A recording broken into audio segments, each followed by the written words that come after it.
Hey, Joyful Journeyer. Welcome to the show. I'm Anita Adams, your host, and today I'm pleased to introduce you to Isabelle Daikeler.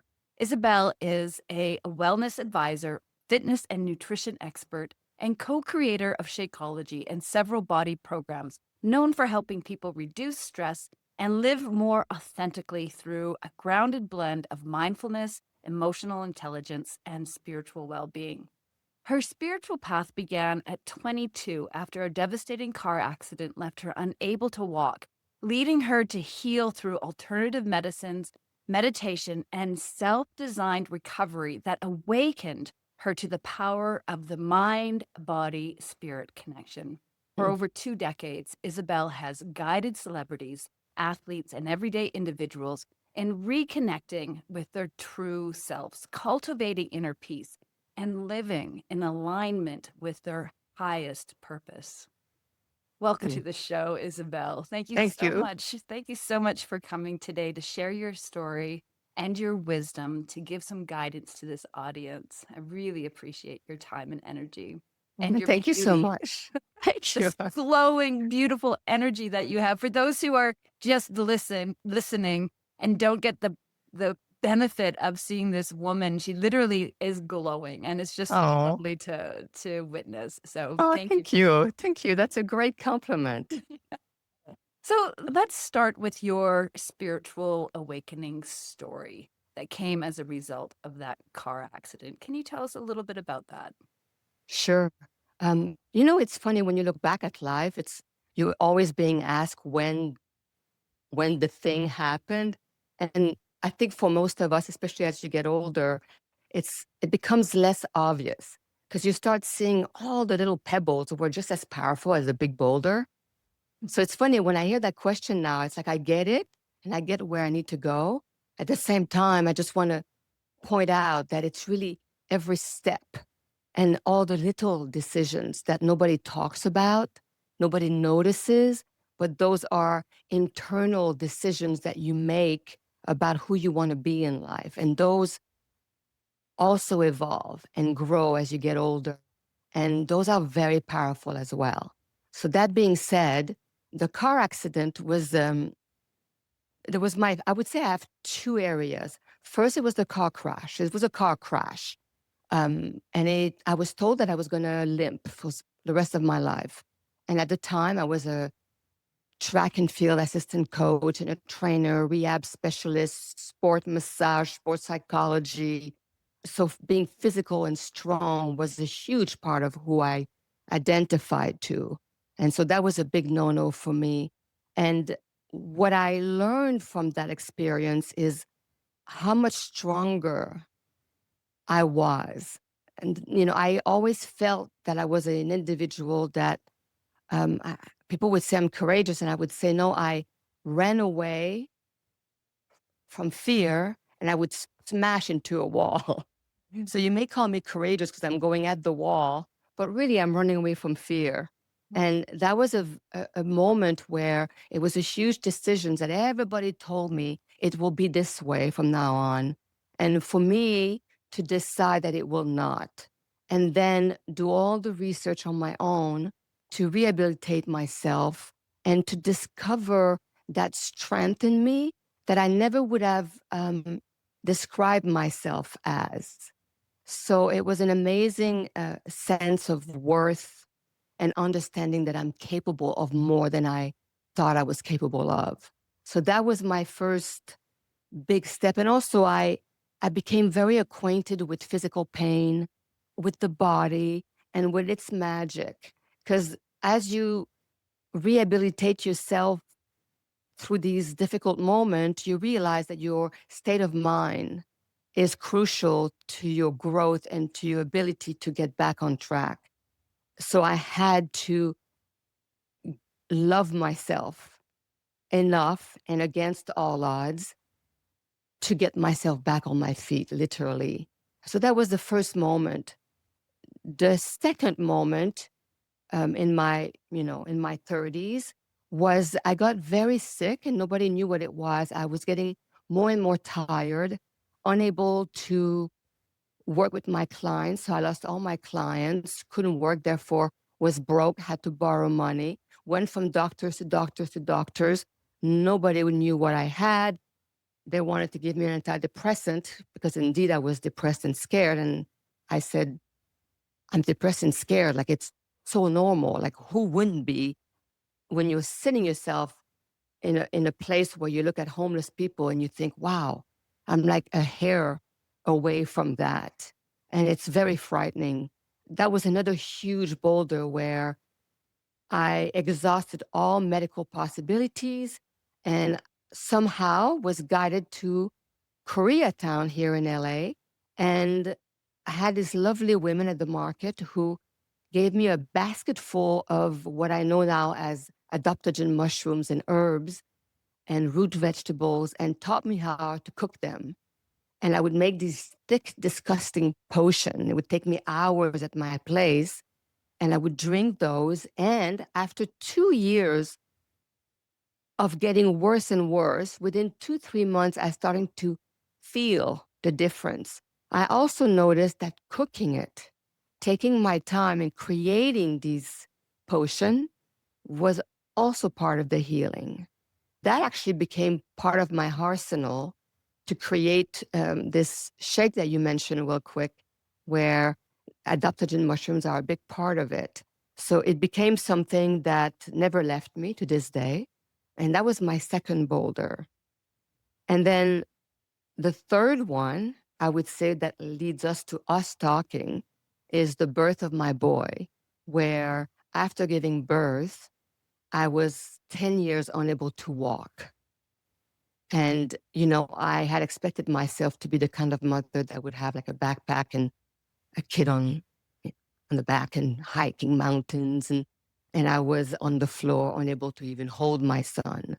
So that was the moment where my life clicked into, I guess, what we would call energy or spirituality focused, where now I was facing, because it was 10 years of acute pain and chronic pain and no answers.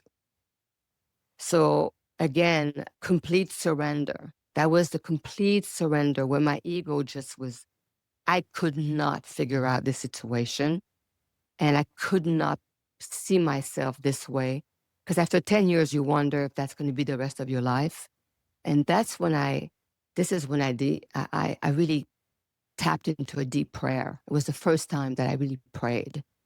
And because my ego left home, because I was completely surrendered and vulnerable, then, you know, I would say love, some may call it God, all that is, call it whatever you want.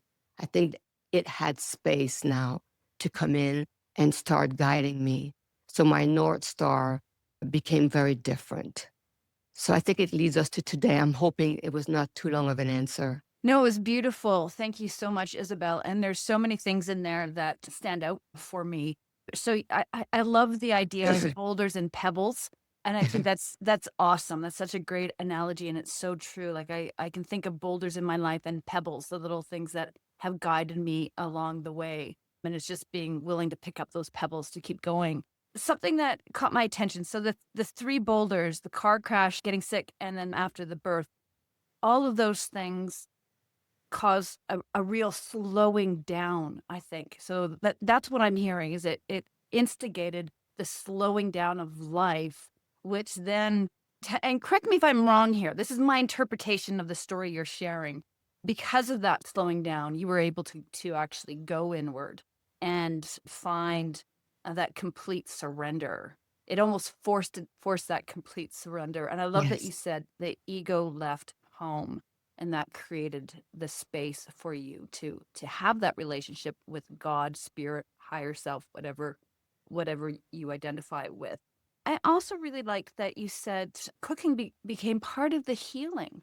And Yeah. for me, that's also slowing down, isn't it? So I guess I'm looking for confirmation in my belief that slowing down is an essential part of that spiritual journey process. If you're Yes. wanting to awaken, you need to slow down.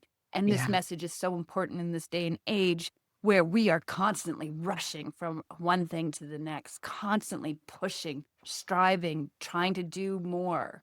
And your message or your story, as I'm hearing it, is slow down. Yeah. It's so huge. And I totally agree with you. And I actually never really looked at that angle so completely the way you just brought it up. So thank you for that. Slowing down is a must. As I mentioned, I it's just not me, it's all of us. It's so scary to really slow down and pause and feel all that we need to feel without being a victim of it. And being a victim of it means that you're associating your mental monologue, giving meaning, cause, and what needs to be done about the feelings, as opposed to pausing, slowing down, being still solely to feel and to observe. It has been said for thousands of years, right? And yet, each one of us have to live our story of running and running and running, and then really sort of stumble upon that truth. So that was my stumbling upon it. And especially the 10 years, because in the other two boulders, there was speed in the looking for solutions. In the extended 10 years, there was kind of a giving up, Mm. not fully, but there was kind of a wait, what if this is it? What if pain and immobility is the rest of my life? Who am I? What will my marriage be? What will my relationship be with my boy? Like in that possibility, this is when I had to really relinquish all the running after and the fixing. And so you cannot do that if you're busy. And this is where meditation, whether it's sitting meditation, whether it's like me, sitting in my backyard, looking at the grass, the trees, the ocean, sound is very potent for me. I just get lost in that where the mental monologue calms down. And this is my favorite way to do it, or water in a bath really does that for me. But at that point, there was a strange state of pure pain, having to let go of all expectation about my life. And what now? With my ego, and I don't view the ego as a bad thing. I think the ego as a great place for us to function on earth. It just can't be the leader. It can't lead because it's a recorder of your past, right? So it leads you in a loop. You need to get out of the loop to make new decisions from another level, another perspective, in order to change something that you're not comfortable with. So, because that was out, that's when I had space for the nonlinear, Mm. space for inspiration that didn't come out of my recorder, my brain. You could call that the greater mind. And And also, I think it's really important not to pretend that we are not in body, that our souls are in bodies to experience feelings and sensations. The body is created for that. So it is not my way to escape the body. And I think the boulders and the pebbles have shown that. My way was to actually really land in the body and really feel all that I was afraid of, all the stuff that you tend to hide from people, all the stuff I hid from myself. And I didn't have to understand any of it. That was the big, for me, the big moment or haha. I think there's an H there somewhere. Mhm. I had to just feel it without any judgment or mental babble. So this is where I just felt and allowed God, allowed this energetic field to lift me and to move me. Actually, if I'm to go all the way with what I went through, at that moment of pure prayer and surrender, which I just explained what the surrender was for me, it was this prayer. And at that moment, my upper body and lower body went up like a V. And I was on my tailbone on a wood floor. And I shook for 3 days and 3 nights nonstop. And if I thought, oh my God, I have to pee, it would stop. I would crawl to the bathroom, and on my way back, my body would start shaking and I would go right back to that. At the time, it seemed wild. I look at it now as if the body knew what to do, and that was somatic work. We all know now, or many of us know, that shaking and breathing is a big way to release stress and trauma. So my body knew what to do because I let go of what I thought needed to be done. I let go of everything, even the possibility at that point that nothing could be done. I let go of all of it. I was just, like we say, in the moment and feeling and allowing, and my body started doing that. And I felt extreme release in it on all levels, in the body and the psyche, and a openness in my heart. And that was really the final sort of 180, Right. where I had focused a lot of healing and learning and understanding in the body, but I hadn't connected the energetic, which for me now, it's all energy and the body is within the energy. It's not mind body collection, it is soul and the experience in the body. So my practice now and what I do with clients is more geared toward the energetic, but all my knowledge and all the pain and all the physical stuff I went through, of course, made me very comfortable with our human physical pain that we all go through. Okay, so everything that you're describing, and I'm speaking back because I wanted to get this. I think you're tapping into some really great stuff here. So you're talking about how the eagle left the home for you, and that was, if I'm hearing correctly, almost like a 3-step process. And forgive me if I'm simplifying this too Oh, much. please, it's great with simplifying. Please do. Okay, Yes, good. yes. So the meditation was key for you, and your meditation is connecting with nature. Mine is too. That's a big part of Mhm. how I regulate my nervous system is being in nature. And I love that you also presence the audio is your way in. And I think, it's different for everybody. Some people Yes. connect with really noticing what they see, and others Or what they smell or smell. touch. Yes. Exactly, exactly. So I think it's good to know what is the sense that really gets you grounded and present to the here and now. And then sitting with the emotions, that's the second key thing that you were Mm, talking about, allowing the yeah. emotions to come up without any judgment, without analyzing, without making yourself or anything wrong. This is just being present to the emotion. And then the final one is where I want a little bit more direction or understanding, and you talked about the body shaking. Yeah. And I'm a little bit lost on that piece. So Okay. can you elaborate on that part You of bet. this? Yeah. Yeah. Let me know if where I'm going is what you need to hear. Right. So the body shaking. So are you familiar with somatic work? So somatic work is really what you were talking about, the regulation of the central nervous system. Okay. Basically, a lot of the body records history and pain. It records it in the body.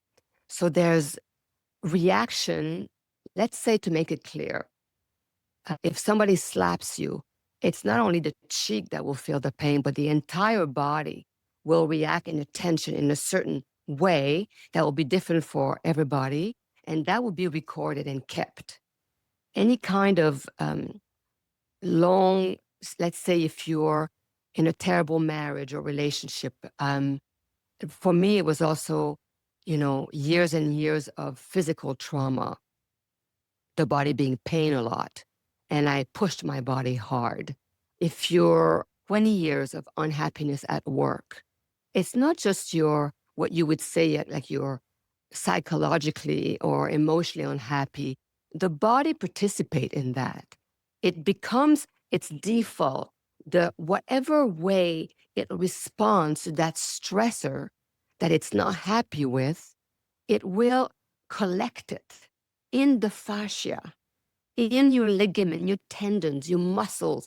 It will collect it and it will find a way to you sort of maneuver around it. This is why you can have like chronic tension, shoulders up, or curve back. Or some people feel like they're all like an anxiety, a constant low-grade anxiety all the time, or a little bit of a knot in the stomach, or maybe you touch, you tend to do that, or you tap or you shake your leg, or sometimes you clench your glutes slightly, like a preservation, like a safety net. So the body, over the course of years and years of unhappy childhood, perhaps, will collect all that energy. And you think it's part of you because it happens and it collects gradually. Somatic work is working directly on the body. And there's movement, shaking, breathing. They often talk about animal like a gazelle after she gets chased by lions. They say, oh, look, they always shake. Yeah, they shake. They release the fear because it's not just the psyche, it's also the body that's your companion through it all. So it's just as present as anything else. And it collects and it does it morphs itself around the stressors to survive. So a lot of what I had gone through was also collected in my body. And when the body started shaking, when I stopped trying so hard, when I stopped trying to figure out what I needed to do to fix my body, when I just went, I don't know, help, the body took over. It's innate intelligence, the same intelligence that is your immune system. We know now that the immune system is constantly killing bacteria, getting rid of toxins, taking care of itself to keep you healthy. Same thing, somatic work is releasing, like you said, the vagus nerve, releasing the stressors so it's in its natural state, which will contribute to your sense of calmness and presence. So somatic work is incredible. Breath work is a big part of it as well. But shaking and jumping, like jumping up and down, moving your body slowly, allowing the body to move by itself, all of that unwinds the trauma and releases it.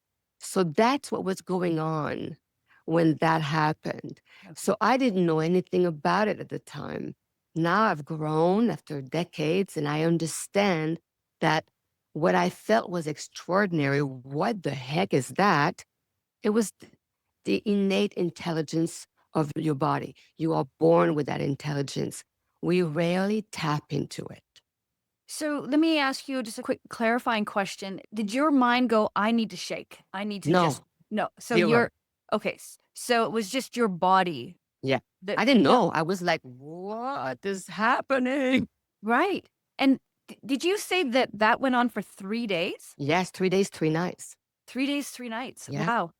That would send me into a little bit of fear itself. Yes, because you're seeing it, and I totally get that.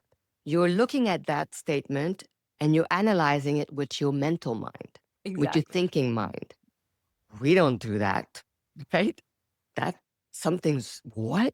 And you're thinking about it that way. That was out. My recorder, how you should be, what you do in life, how you go about solving problems, what you're supposed to do to heal or to rehabilitate yourself. Everything was out. Plus, I had tried it all. Everything is out. There's zero thinking. There was zero thinking Hmm. in that moment. and it takes over. That intelligence takes over. Gone here, gone. Hmm. It's that intelligence Yeah. that takes over and it knows what it's doing. It knows it's correct. And it's very soothing. So, yes, even I can look back and think, how come I didn't think what the F is going on in the very beginning when it started moving? But that checked out and it felt amazing. I could feel the stress leave me, the pain get better and better. I could feel that space. Right. And I was in that, that's the state I was in. Where were you along your spiritual journey at this stage? Were That you was the beginning. that was the beginning? My spirituality was very casual. Yeah. Religiously, I was raised sort of very, very loose Catholic, but very loose. I believed that if there was a God, great. If there isn't, great. Regardless, I thought I feel much better when I'm trying to be a good person, feeling good, being in a good heart place. So, I was very casual about all of that. It all changed at that point because that's when I connected to that field and I connected to the intelligence that is not, you know, mental capacity, what we consider being intelligent. That was intelligence. That was consciousness. And I say that word on purpose. Yeah. Consciousness, that greater intelligence, the intelligence that allows the earth to be here, that takes care of my breathing and my heart beating without me having to think, oh, heart, beat, please. All these things that we don't have to think about because that intelligence is taking care of it. The Mhm. stars, the sun, like all of that, the mystery. I think I tapped into that because everything that was happening was unfolding without any directive of my own. And there was some kind of inner knowing there, some kind of inner understanding That was that you not here. right. It And literally feels different.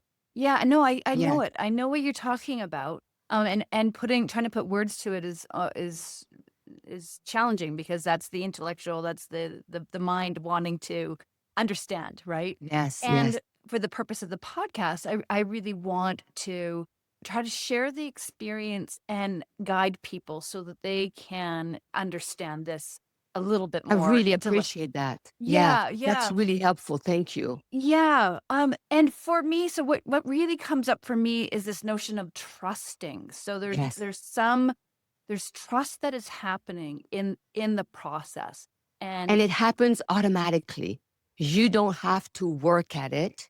mhm, It comes with it. mm, That's the incredible thing about it. This is why I really understood what surrendering is.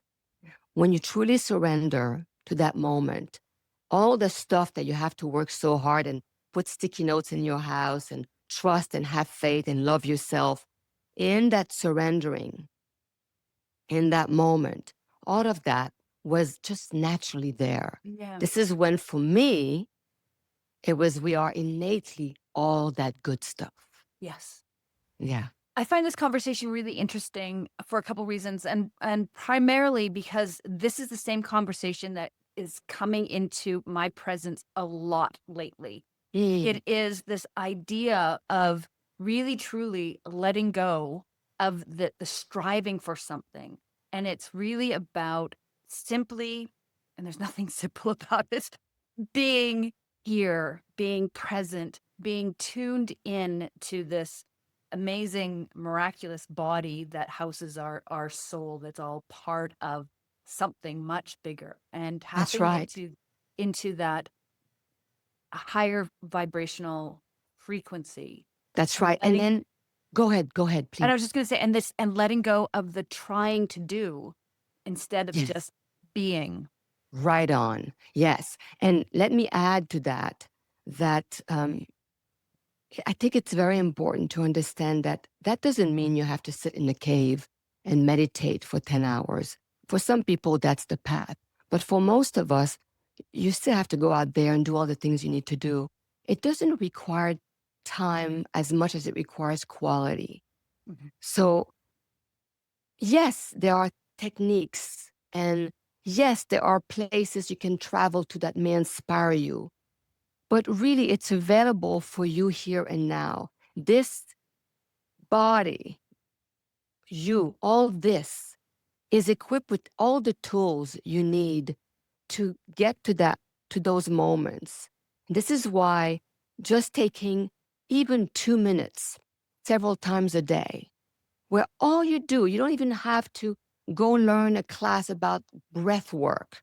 You can just sit, lay outside on your bed, and just notice your breath, meaning you don't even have to go into directing it, although that's fun and very helpful.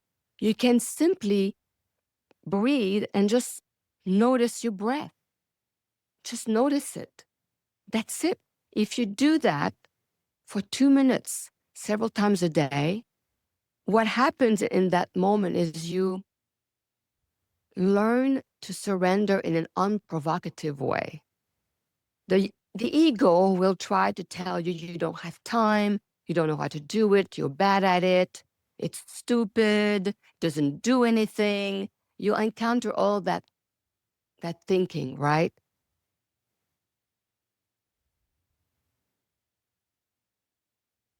You just do that one breath like that, Yeah. and you sense the presence, you sense the surrender. And because you are completely present with your breath, even that one breath, your thinking stops. Try it, it stops.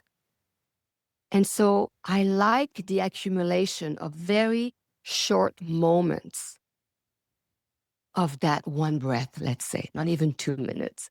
Let's simplify it to just that one breath. If you can do that several times a day, what happens, it's like eating a good piece of chocolate, right? It's delicious. It feels really good. You feel right away that your body is saying yes. And even in that one breath, some of us may start crying, or you may see a hint of certain emotions. And so over time, no pressure, no system, no, you must do that X amount of time a day in a quiet room with 5 candles and, this mantra. I am not saying these things are bad. Of course not. It's all lovely. But I'm always trying to come back to the simple, easy practice that all of us can access without anything else but you. So, this simple one breath, fully surrendering to that one breath, will show you the way in. And it becomes addictive.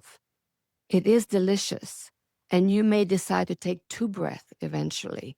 Or when you feel stress, a meeting, a conversation, an event, you may, because you've practiced in easy moments where there was no fear, like great fear associated to those moments, when those moments come, and they do, you might reach out. Your default might be that breath, as opposed to your default yelling, shutting down, numbing, walking away, slamming a door, beating yourself up, right? You want to change your default to that. That's what I experienced when I was doing the shaking, is the power of no thoughts, surrendering completely to the intelligence that is in my body, and how delicious that was, and how helpful that was, how simple it was. And it's literally what I do now with my clients. It's giving a space where I can help them and sort of just be present with them to that. Everything that I do at my space is simply about that. And it's taking away the divine out there, and remembering and knowing that you are that divine. Therefore, you don't have to work hard at noticing it and embracing it and allowing it and surrendering to it, so that eventually it's like a partner.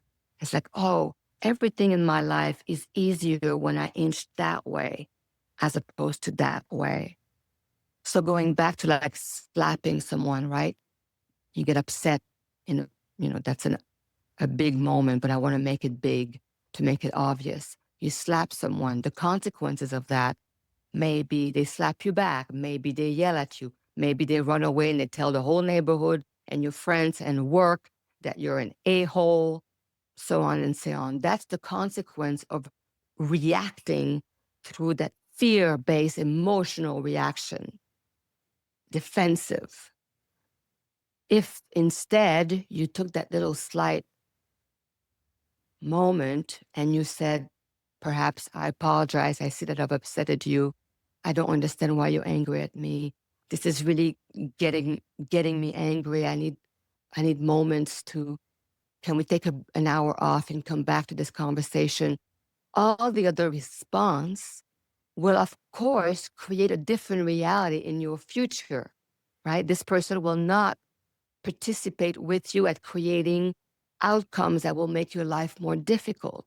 It will be the opposite. She might be shocked and she might say, if you apologize, she might say, or he might say, wow, I really appreciate that. The person might think, oh, I never thought this person could just apologize. And well, you know what? Maybe I was a little rude myself, or maybe I did something or said something that was not okay. So you know what? I'm sorry as well. And therefore, the outcome of that response, as opposed to reacting, will be very different and create a better future. Yeah. That's the plus. That's the reality of everything we're talking about. That's creating your reality. Yes, you can put it out there on walls and visualize it, but also you can step into it by surrendering to the ease of that innate intelligence in you. Yeah.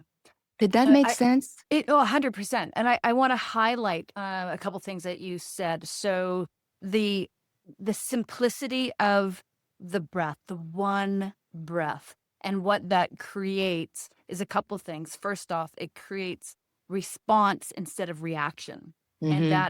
that is, I believe that's how we change the world. And if you really bring it down, and I get the goosebumps all over my body when I say that, how one breath can change the world. Yeah. It's because you're shifting from reaction to response.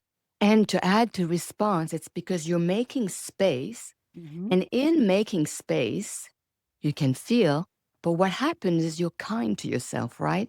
This is when you forgive yourself. You don't attack yourself. You're compassionate to yourself. That's all these words that people talk about.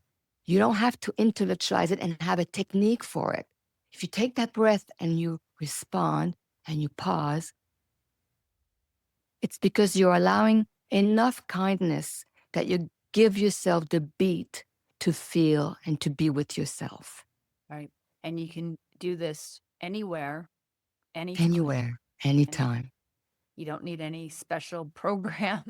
You don't even have No. to remember much. It's just literally breathe. Yes. Take one breath, Yes. one intentional breath. Yeah. And pay attention, not, oh, I'm going to take my breath and then I got to go do blah, blah, Yes. right? Yeah. This is why Yeah. I want to make it Yeah. simple, easy, and short. Right. I want us to really be in that breath. Yes, yes. I had a lovely conversation with another beautiful soul sister yesterday, and she shared what she calls the four S's. And I love it because, again, the simplicity of, I like things that are easy to digest and Yes. super simple. And the four S's are slow down, stillness, solitude, and silence. So That's the breath. that's it. I know all of that can Or happen in breathe. one breath. Or be. Breathe. That's exactly. That's really cool. That's really Yes. awesome. Thank you so much for sharing that. I want to shift the conversation a little bit and talk about authenticity. Before we started recording, we had a short little conversation about becoming authentic, and I want to get your definition of what being authentic means and how does being authentic improve your life, reduce stress, all of that. I've clued into what it meant to me a little bit ago, not that long ago, what it really meant to me. is being honest. So bring it away from a concept to the reality again as a human being. Tell the truth. That's what The being truth. authentic is. So So, telling first, your when truth we specifically. tell the truth, always, Mm, meaning not just the obviousness of being honest in a relationship, partner, friendship, at work, which is already, if you really, really step into that, is challenging. We call it fibbing, but it's really not telling the truth. All the little ways that we don't tell the truth. Now, that doesn't mean hit someone on the head with your truth. It doesn't mean righteous truth. Kindly be honest and do it in the beginning with little things. And what happens is eventually it leads you to all the little ways that you don't tell yourself the truth, which in a way could lead you to therapy, right? Therapy is a safe place where you can sit and start expressing your truth. And hopefully it will lead to being able to express your truth to your partner. All the little things that you're not honest because you're afraid they will leave you. That's the core of it. Am I good enough? Am I lovable? Are you lovable? Are you good enough? How many relationships are ending because people keep thinking something is better out there? mm, Now, I'm not talking about the extreme of abuse, physical abuse, emotional abuse, but for the majority, there's so much of sort of thinking there's something better out there. What is it about you that you keep trying to think of something better out there? Really milking that being honest with yourself, the ability to be worthy of expressing when something hurts, when you're insecure, when you don't feel safe. All these little moments between real friendship and a marriage or a partnership. Tell the truth, be honest. That will lead you to the deepest aspect of yourself. To go back to the breath, when you breathe, when you take that one breath, the emotions that you may start feeling are all the things you didn't say, are the things that you were not truthful about. And a lot of that is a behavior that is learned through birth and our family and our environment. So unwinding, just like me shaking, right? Unwinding all the things we learn, how to be, what you should say, shouldn't say, how to behave, how to get people. You know, all these books, how to how to look smart, how to get people, how to seduce and all that, as opposed to just learning to be okay, accepting yourself because you're good, you're lovable, and you're worthy. And those are profound statements. And that breath and that honesty is authenticity for me. And the space that I have is about that, sort of being a companion with that one tool that I have, and conversations and silence and healing work. It's all about that, starting with little things that you didn't express. And even with my son, I'm so grateful that that big event happened with my son being very, very young, because it changed everything about my relationship with him. yeah. Wonderful. This reminds me of a personal story for myself in coming into my authenticity, coming into Oh, who I truly am. And it was almost probably 2 decades ago. So my husband and I have been together for almost 40 years, wow. and actually over 40 years. Wow. Anyways, Amazing. he's very, very much a science guy. He's, physics teacher, and science is his background. And I suppressed my spirituality. I hid my spirituality from him for a very long time because there was a fear that he might not fully accept me for who I really am. So I pushed that part of me away for a really long time. And finally, I needed to let him know that I wanted to have a relationship with God, that I wanted to develop my spiritual side. And I remember the conversation and I was in tears. I was a mess, trying to have this conversation with him. And after listening to me, he just simply said, "Does this mean we're going to go to church on Sunday?"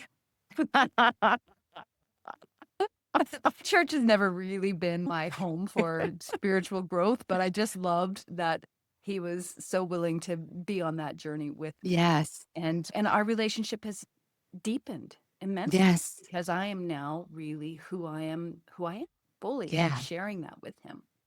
That's such a beautiful story. And it's perfect because, yes, part of your fear of sharing that with him is that, you know, he would leave you, right? Or Yes. an aspect of him would not love you anymore.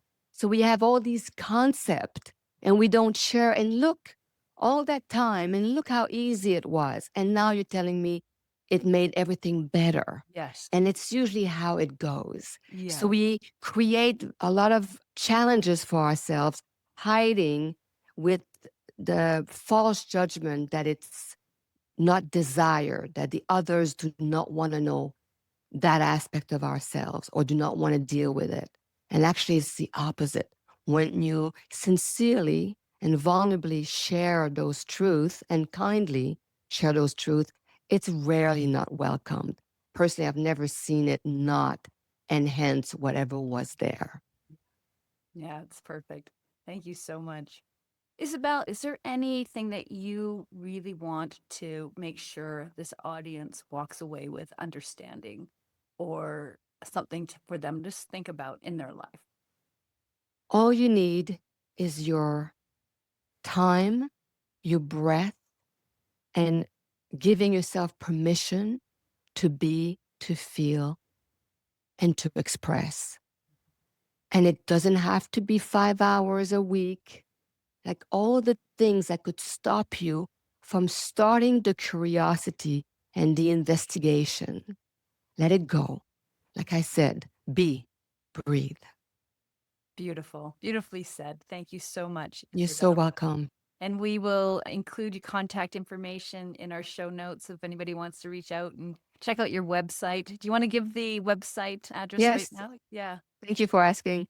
It's authenticitystressless.com. I'm also on Instagram. Okay. We'll include all of that in our show Thank you. notes. Thank you so much for your time, for your Thank you. wisdom. Yeah, I truly enjoyed this Me conversation too. and Me your too. presence. Yeah, thank you. And Thank Joyful you. Journeyer, if you enjoyed our show today, leave a review, give us a thumbs up, share it with somebody you think might be interested in learning about Isabel and her teachings. And we will catch you next time. Thanks. Thanks for tuning in. Bye for now.